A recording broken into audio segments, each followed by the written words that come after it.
Apparently, caring about what football players do during the national anthem is still an important issue, and Prager U is here to tell us why a peaceful, lawful protest is wrong. He is coming. Cover your butt.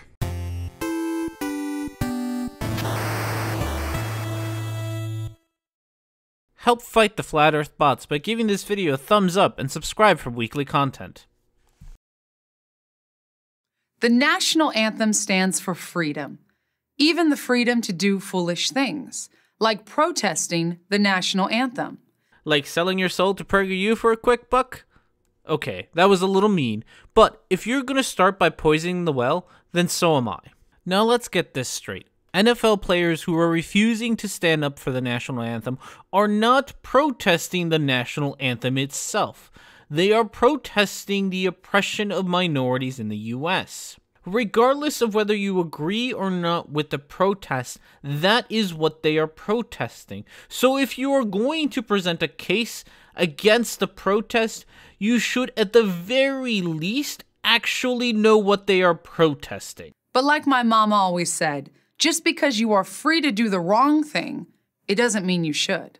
How exactly is a lawful, peaceful protest wrong? What is so wrong about that? Spoiler alert, she never tells us. The only reason that this particular protest is wrong is because it hurts the sensibility of this woman. Offense is taken, not given. You are going out of your way to be offended by a peaceful, lawful protest.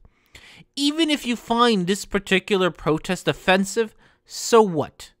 If someone were to find owning a gun to be offensive, according to your own logic, owning a gun would be wrong. Even if it's lawful to own a gun, since someone may find it offensive, owning a gun is therefore wrong. I'm sure even you can understand how this is a stupid argument. First, the protest is based on something that just isn't true. And second, even if it were true, the protest is misdirected and self-defeating. Let's start with problem one. Despite what we're told by Black Lives Matter and their media allies, the police are not engaged in a coordinated campaign to destroy the black race. You disingenuous bigot. That's a nice straw man you set up there. That's not what Kaepernick is standing against. You even showed a quote stating why Kaepernick refuses to stand for the national anthem. How about you argue about the point that you brought up earlier rather than this made-up straw man? And the straw man is so ridiculous. The police want to destroy the black race? What nonsense! As Harvard professor Roland Fryer, who happens to be black, and others have shown, there is no evidence of racial bias in police shootings. That is one racist appeal to authority. What does Professor Fryer's skin color have anything to do with a scientific study? Please tell me how his skin color affected the study. Does his skin color make the study more reliable? If a white man had published a study, would you have dismissed the study solely based on his skin color? Does his methodology even matter? Or is it just that he's black? With that blatant racism out of the way, yep, the study did find that there is no evidence of racial bias in police shootings. But Kaepernick was talking about oppression. Police shootings aren't the only form of oppression. The very same study that you cited also talks about how black people are more likely to be touched, handcuffed, pushed into walls, have weapons drawn by officers, pushed to the ground, have weapons pointed at them, and have pepper sprayed or batons used on them.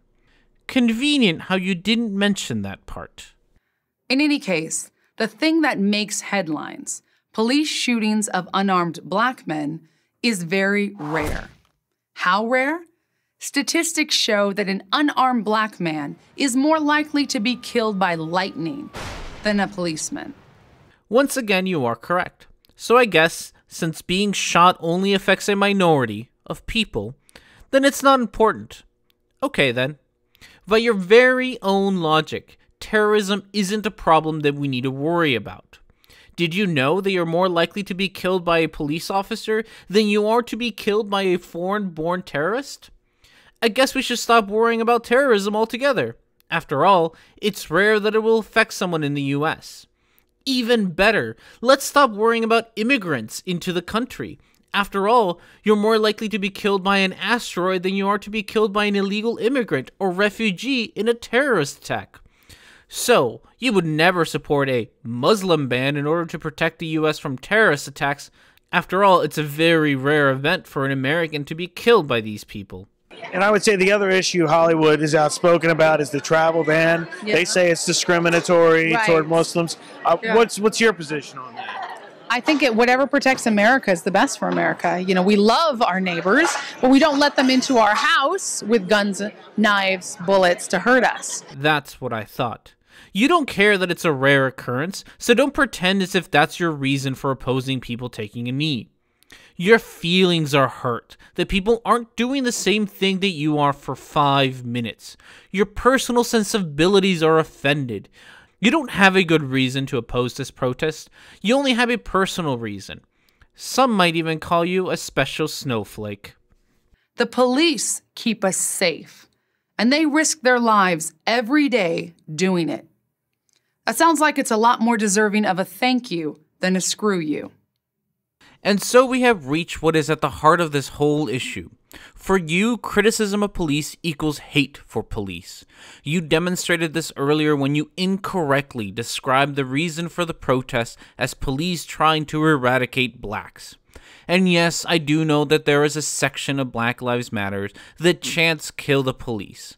But it would be unfair for me to lump together all people who protest against oppression and pretend as if they are one mind. That would be like me saying that all conservatives are white supremacists because a small vocal minority likes to protest with tiki torches. You reject the nuance with this issue. It's all or nothing for you.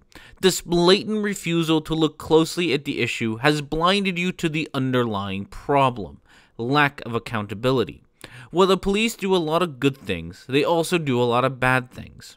But you refuse to shed light on the bad simply because it hasn't affected you. The ironic part is that the lack of police accountability affects everyone, regardless of skin color. You could be helping shed light on an unjust system, but instead you are so enamored with the police that you turn a blind eye whenever they are unjust. Just this week, it was discovered that Suffolk District Attorney employees received $3.25 million in bonuses over the last 5 years, and all of it came from asset forfeiture. This money was legally taken by police officers from the citizens they were sworn to protect. But since police deserve a thank you, not a screw you, we can't criticize them for this. It is because of people like you that we cannot talk about the injustice without being labeled a cop hater. Kaepernick is trying to shed light on an unjust system. And while his focus may be on minorities, the injustice that he's talking about is injustice that we all face. If a lawful and peaceful protest is not the way to bring this issue to the forefront, then what is? How can we protest injustice without offending your sensibilities?